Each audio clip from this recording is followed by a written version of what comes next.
Assalamualaikum warahmatullahi wabarakatuh.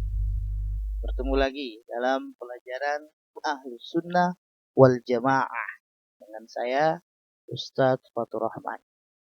Apa kabar kalian siswa dan siswi kelas 9B dan 9E Madrasah Sanawiyah Manaratul Islam? Mudah-mudahan kalian dalam keadaan sehat walafiat. Amin ya rabbal alamin.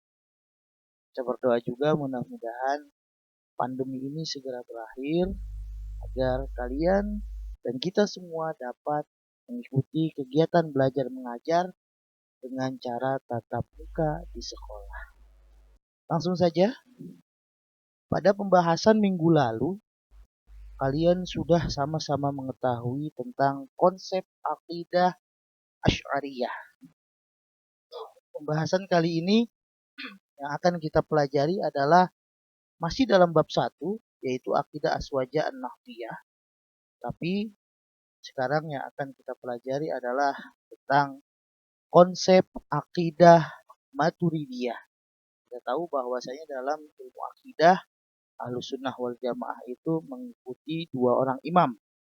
Yang pertama Imam Abu Hasan Al-Asy'ari dan yang kedua Imam Abu Mansur Al-Maturidi. Konsep akidahnya disebut akidah Asy'ariyah dan Imam Abu Mansur Al-Maturidi konsep akidahnya disebut akidah Maturidiyah. Pada prinsipnya, akidah Maturidiyah memiliki keselarasan dengan akidah Asy'ariyah. Sama aja. Yang membedakan apa? Yang membedakan adalah Asy'ari atau konsep akidah Asy'ariyah menggunakan fikihnya itu mazhab siapa? Mazhab Imam Syafi'i dan Imam Maliki.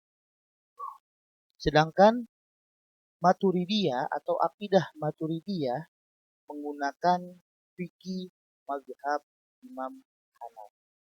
Paham ya? Itu yang membedakan. Kalau akidah Asy'ariyah menggunakan fikihnya fikih Imam Syafi'i dan Imam Maliki, sedangkan Maturidiyah menggunakan fikihnya fikih mazhab Imam Hanafi. Kemudian selanjutnya sikap tawassut Maturidi. Kalian sudah tahu dalam pertemuan sebelumnya apa sih sikap tawassut itu? Sikap tawassut itu mengambil jalan tengah. Dan kalian sudah sama-sama mengetahui sikap tawassut yang diambil oleh Asy'ariyah. Sekarang yang akan kita pelajari adalah sikap tawassut yang diambil oleh Maturidi.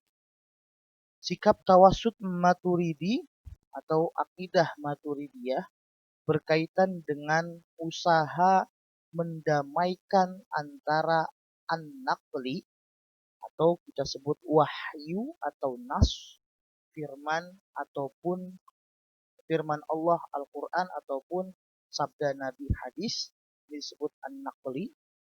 Mereka damaikan dengan apa? Dengan al-aqli, akal manusia. Apa sih maksudnya mendamaikan antara an-naqli, wahyu atau nas, Quran hadis didamaikan dengan al-aqli, akal manusia? Maksudnya apa?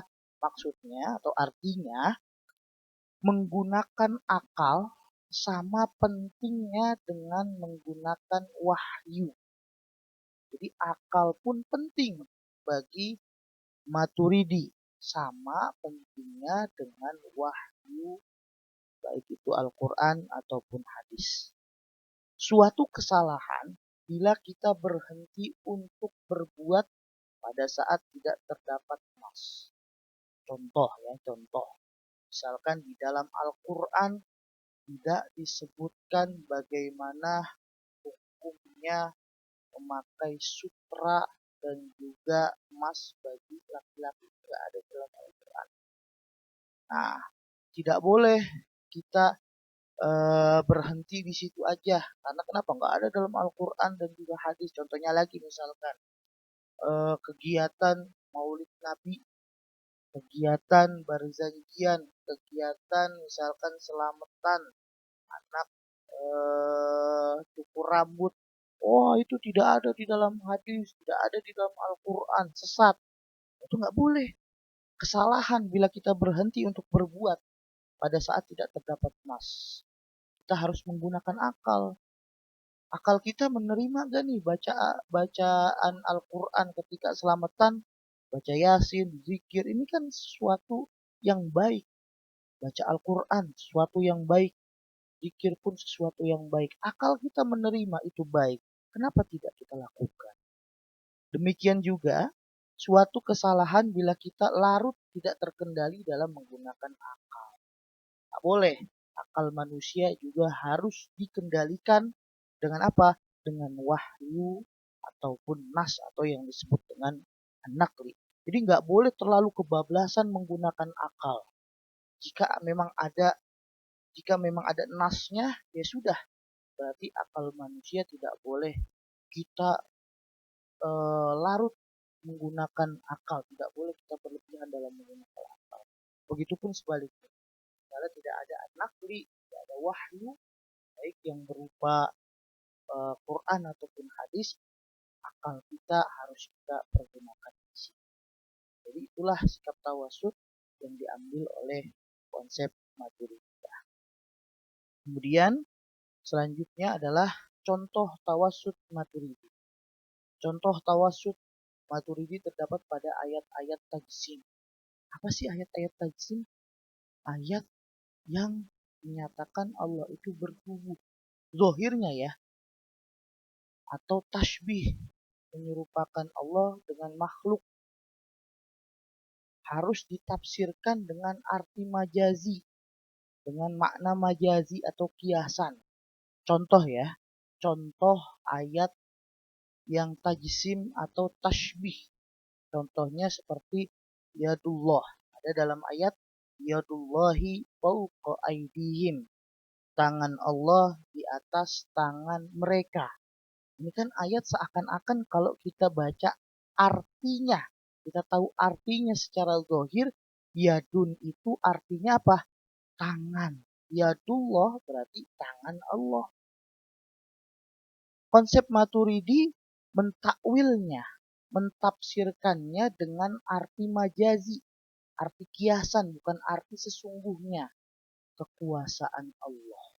Kok bisa ditafsirkan tangan Allah, ditakwil atau ditafsirkan dengan arti kekuasaan Allah? Karena tangan itu mengibaratkan kekuasaan.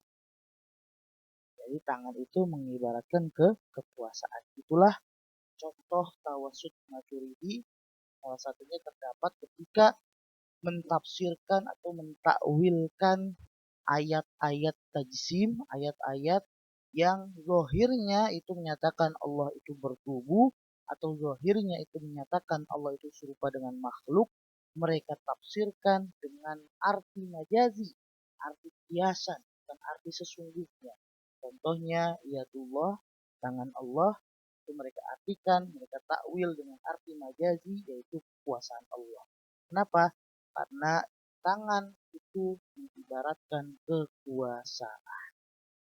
Itu saja, mudah-mudahan dapat kalian pahami. Insya Allah kita bertemu lagi dalam pertemuan ketiga. Assalamualaikum warahmatullahi wabarakatuh.